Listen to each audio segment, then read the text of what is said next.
አርቲስት ማርታ ጎይቶም ሽምግልና ተላከላት ወይስ የሰርጓ ወሬ ምን ያህል እውነት ነው? በኪነ ጥበቡ ዓለም ስሟ ከታዋቂው ተዋናይ ቸርነት ጋር ሲያያዝ የቆየ ቢሆንም በቅርቡ በማህበራዊ ሚዲያ ከታዋቂው ቲክቶከር አንድ ብር ጋር የምናያቸው ምስሎችና የቲክቶክ ቪዲዮዎች ብዙ ጥርጣሬዎችን አስነስተዋል። አሁን ደግሞ በከተማችን ትልቅ ሀብታምና ከበርቴ ልታገባ እንደሆነ በስፋት እየተወራ ይገኛል። በቅርቡ በደማቅ ሁኔታ በተከበረው የቅርብ ጓደኛዋ የፍናን ህድሮ ሰርግ ላይ ቀጣይ ተረኛዋ እኔ ነኝ ስትል የሰጠችው ፍንጭ አድናቂዎቿ ላይ ጉጉት አሳድሯል። ለመሆኑም ማርታ እውነት ለሰርግ የተዘጋጀች ነው? እጮኛዋስ ቲክቶከሩ አንድ ብር፣ አርቲስቱ ቸርነት ወይስ ያ ሀብታም ከበርቴ? ዛሬ ስለ አርቲስት ማርታ ጎይቶም ሰሞኑን እየተሰሙ ስላሉ ወሬዎችና 5 ታላላቅ ሚስጥሮች እንዲሁም ከሻይ ቅጠል ሻጭነት እስከ ፊልም ተዋናይነት የተጓዘችበትን አስገራሚ የህይወት ገጽታ ይዘንላችሁ መጥተናል። አብራችሁን ቆዩ። በመጀመሪያ ግን ላይክ እና ሼር እንዲሁም ቻናላችንን ሰብስክራይብ እና የደውል ምልክቷን መጫን እንዳትረሱ።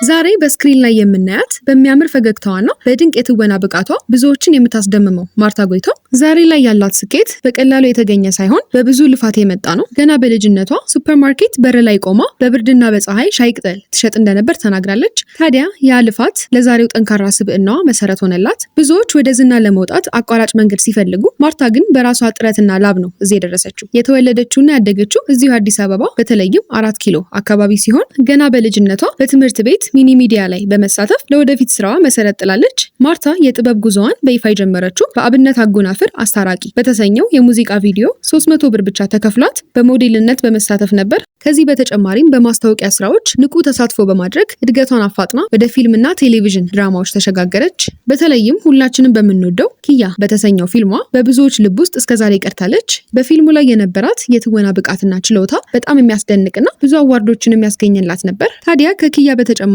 ጳጉሜ 7፣ ሰራችልኝ፣ አልሰጥም፣ ጃና ሞራ፣ ስስት፣ 2 ቅጣት፣ ፊያሜታና በርካታ ፊልሞች ላይ ተሳትፋለች። በዚህም በ11ኛው አዲስ ሙዚቃ አዋርድ ላይ ምርጥ የሴት ተዋናይት በሚል ዘርፍ አሸናፊ ለመሆን በቅታለች። የማርታ ጉዞ አልጋ ባልጋ አልነበረም። ከቤተሰብ ተቃውሞ ጀምሮ ከሞት እስካመለጠችበት ከባድ የጤና ችግርና የህይወት ውጣ ውረዶችም ደርሰውባታል። ሶሻል ሚዲያ ላይ በለቀቀችው ቪዲዮ ሰውነቷ በከፍተኛ ሁኔታ ጨምሮ በመገኘቱ አስከፊ የሳይበር ጥቃት ደርሶባት ነበር። ሰዎች በቃላት አጥንት ዘልቀው የሚጎዱ ንግግሮችና የክፋት ቃላትን ሰንዝረውባት ነበር። ማርታ በወቅቱ የደረሰባትን የስድብ ማዕበል መቋቋም ስላልቻለች ዓመት ገደማ ራሷን ነጥላ ሙሉ በሙሉ ከፊልሙና ከሶሻል ሚዲያው ለመራቅ ተገደደች። ነገር ግን በፈጣሪ እርዳታና በማይሰበር ጥንካሬዋ ያንን የልብ ስብራት አሸንፋ ዛሬ በድል ተመልሳለች። ማርታ ጎይቶም ባላት ልዩ ውበትና ቀደም ሲል በነበራት ድርብ ጥርስ የበርካቶችን ልብ ትስባለች። አሁን ላይ ግን ያንን ድርብ ጥርሷን በመቀየር በሌላ ገጽታ ብቅ ብላለች።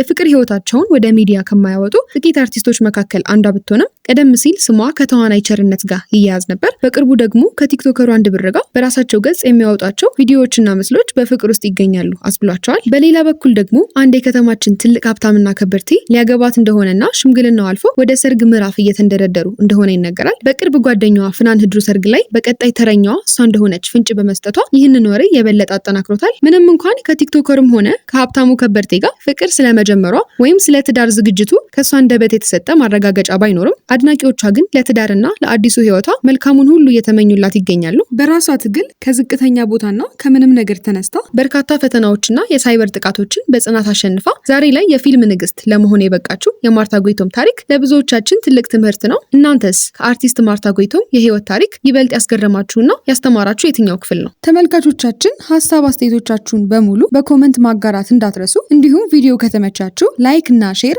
ለዚህ ቻናልም አዲስ ከሆናችሁ ሰብስክራይብ ማድረግና ካጠገቡ ያለችውን የደውል ምልክት በመጫን ይህን ቤተሰብ ይቀላቀሉ። በቀጣይ በአዲስ መረጃ እስከምንገናኝ ቸር ሰንብቱ።